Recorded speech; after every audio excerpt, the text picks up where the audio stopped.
साथ मोहन भागवत जी से 5 प्रश्न पूछना चाहता हूं। दिल्ली के पूर्व मुख्यमंत्री अरविंद केजरीवाल ने आरएसएस प्रमुख मोहन भागवत को एक चिट्ठी लिखकर देश की मौजूदा स्थिति पर 5 बड़े सवाल उठाए हैं। ये सवाल राजनीति और लोकतंत्र की बुनियाद को हिला देने वाले हैं। आइए जानते हैं क्या है वो 5 सवाल।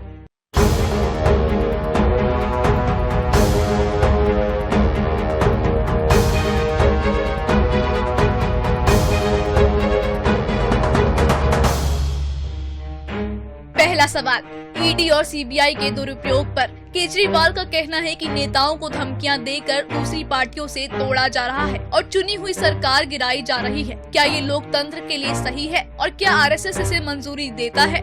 दूसरा सवाल, भ्रष्ट नेताओं का बीजेपी में शामिल होना। कई नेताओं को भ्रष्टाचारी कहा गया, लेकिन कुछ समय बाद वही लोग बीजेपी में शामिल हो गए। क्या आरएसएस ने ऐसी पार्टी की कल्पना की थी?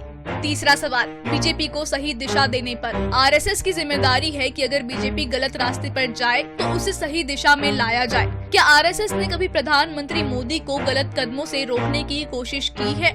चौथा सवाल, आरएसएस और बीजेपी के संबंध पर जेपी नड्डा ने कहा था कि अब बीजेपी को आरएसएस की जरूरत नहीं है। क्या इस बयान से आरएसएस कार्यकर्ता आहत हुए हैं?